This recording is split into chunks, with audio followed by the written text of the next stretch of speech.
Hi friends, నమస్తే. మనము పరమహంస యోగానంద గారి జీవిత చరిత్ర అయిన ఒక యోగి ఆత్మకథ గురించి కొన్ని రోజులుగా తెలుసుకుంటున్నాము. ఇందులో భాగంగా నిన్నటి క్లాసులో మనం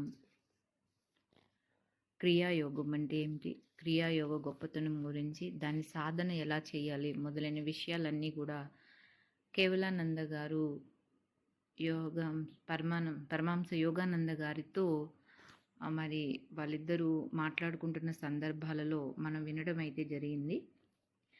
ఈరోజు మనకి కైవల్యానంద గారు వారి యొక్క గురువైన లాహిరి మహాశైలి చేసిన ఒక దివ్యమైన అద్భుతం గురించి మనకి చెప్పబోతున్నారు. రాము అని ఒక గుడ్డివాడు ఉంటాడు. అతను లాహిరి మహాశైలకు ఎప్పుడు సేవ చేస్తూనే ఉండేవాడండి. ఆ యొక్క రాము జీవితంలో లాహిరి మహాశైలు చేసిన అద్భుతం ఏమిటి అనేది మనం ఈరోజు తెలుసుకుందాము. కేవలానంద గారి మాటల్లోనే. కేవలానంద గారు గురువుగారి సాన్నిధ్యంలో ఉన్నప్పుడు ఒకసారి లాహిరి మహాశైలు చేసిన దివ్యమైన అద్భుతం, ఋషితుల్యులైన లాహిరి మహాశైలు ఒకనాడు రాము జీవితంలో చేసిన అద్భుతం గురించి పరమహంస యోగానంద గురువు గారైన కేవలానంద గారు ఈ కథను చెప్పారంటండి. ఆయన చెప్పేటప్పుడు ఆయన కళ్ళు పరమహంస యోగానంద గారు కైవల్యానంద గారికి ఎదురుగా ఉన్న బల్ల మీద సంస్కృత పుస్తకాలు ఉంటే వాటికి దూరంగా లగ్నమై ఉన్నాయంట. అంటే ఆయన ఆ యొక్క గతంలోకి వెళ్ళారనమాట. గురువు గారు శిష్యుల్లో రాము అనే గుడ్డివాడి మీద కేవల్యానంద గారికి జాలి కలిగిందంటండి. అతని కోసం ఏమైనా చేయాలనిపించింది. తనలోనే పరమాత్ముడు ఉజ్వలంగా ప్రకాశిస్తున్న మా గురువుగారికి ఇతడు ఎంతో విశ్వాసపాత్రుడయి సేవ చేస్తున్నాడే, అటువంటి అతని కళ్ళల్లోనే వెలుగు లేకపోవాలా అని అనిపించిందంట. ఒక రోజున రాముతో మాట్లాడడానికి ఆయన ప్రయత్నించారంటండి. కానీ అతడు అప్పుడు ఏం చేస్తున్నాడంటే అతని చేతితో ఒక తాటాకు విసనకర్రతో గంటల తరబడి ఎంతో ఓపికగా గురువుగారికి విసురుతూ కూర్చున్నాడు. చివరికి అతడు గదిలోంచి బయటకు వెళ్ళిన తర్వాత అతను వెనకాలే కైవల్యానంద గారు కూడా వెళ్తారండి. రాముతో ఇలా అంటారు, నీకు కళ్ళు పోయి ఎంతకాలం అయిందని. రాము ఏం చెప్తాడంటే, నేను పుట్టినప్పటి నుంచి నాకు కళ్ళు లేవండి, నేను ఒక్క క్షణాన్ని కూడా ఆ సూర్యుని చూసే అదృష్టం నా కళ్ళకు పట్టలేదండి అంటాడు. అప్పుడు కైవల్యానంద గారు ఏమంటారంటే, సర్వశక్తి సంపన్నులైన గురువు గారు నీకు సాయం చేయగలరు, ఒకసారి ఆయనకి మనవి చెయ్యి అని రాముతో చెప్తారనమాట.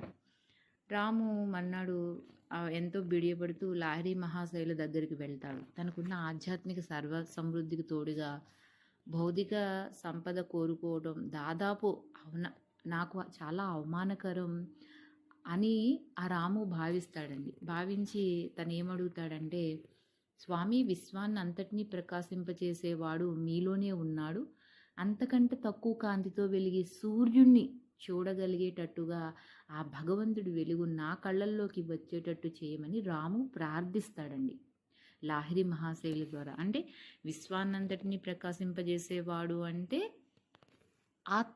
ఆత్మ మీలోనే ఉంది, కానీ తక్కువ కాంతితో వెలిగే సూర్యుని మాత్రమే నేను చూడాలి అంటాడు. రాము, నన్ను ఎరకాటంలో పెట్టడానికి ఎవరో ఈ ఎత్తు వేశారు, నయం చేసే శక్తి అయితే నాకు లేదు అన్నారంట.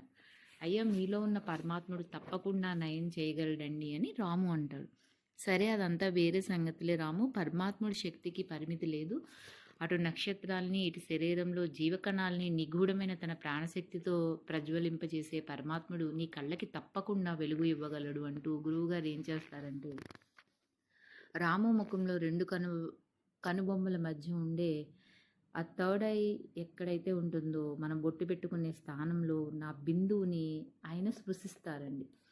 స్పృశించాక నీ మనసును 7 రోజుల పాటు అక్కడ కేంద్రీకరింపచేసి ఉంచు, తరచుగా రామనామం జపిస్తూ ఉండు, సూర్యుడి తేజోబింబం నీ కోసం ప్రత్యేకంగా ఉదయిస్తుంది అని రాముకి లాహిర్ మహాశయులు చెప్తారు.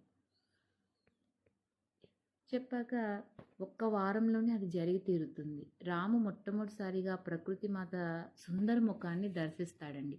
తరువాత మునులందరికన్నా మిన్నగా అతను ఆరాధించి ఆ రాముడి నామాన్ని పురస్చరణ చేయవలసిందిగా సర్వజ్ఞులైన గురువుగారు తమ శిష్యుడికి సూచిస్తారు. అప్పుడు రాము విశ్వాసం అన్నది భక్తితో దున్నిన నేల, అందులో గురువుగారి శక్తివంతము శాశ్వతమైన రోగ నివారణ బీజం మొలకెత్తింది అంటూ కేవలానంద గారు ఒక్క క్షణం పాటు మౌనం వహించారంట.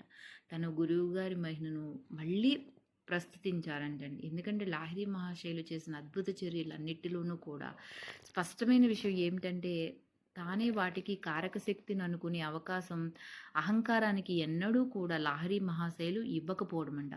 లాహిరి మహాశయులు చికిత్సాకరమైన మూలశక్తికి తమను తాము అర్పించుకున్నవారు. అందువల్ల ఆయన ఆ శక్తిని స్వేచ్ఛగా తమ గుండా ప్రసరించేటట్టు చేశారు అని చెప్తున్నారు. లారీ మహాశైల ద్వారా రోగాలు నయమైన శరీరాలు కూడా ఎన్నో ఉన్నాయంట. చిట్ట చివరికి చితిమంటలకు ఆహితు కాక తప్పలేదు ఆ శరీరాలన్నీ కూడా.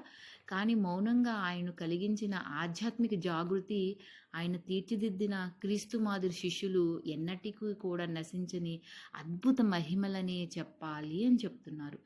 ఈయన సంస్కృత పండితుడినైతే కాలేదు, కానీ అంతకన్నా దివ్యమైన వాక్య ఉపదేయం బోధించారు నాకు కేవలానంద గారు అని మనకి ఇక్కడ ఈ చాప్టర్ని మనకి యోగహంస పరమహంస యోగానంద గారు క్లోజ్ చేస్తున్నారండి. మనం మిగతాది 5th చాప్టర్ గంధం బాబా అద్భుతాల ప్రదర్శన గురించి నెక్స్ట్ క్లాస్లో తెలుసుకుందామండి. ప్రతి ఒక్కరూ కూడా లైక్ చేయండి, షేర్ చేయండి, మీ యొక్క విలువైన అభిప్రాయాలన్నీ కూడా తెలియచేయండి. Thank you for watching.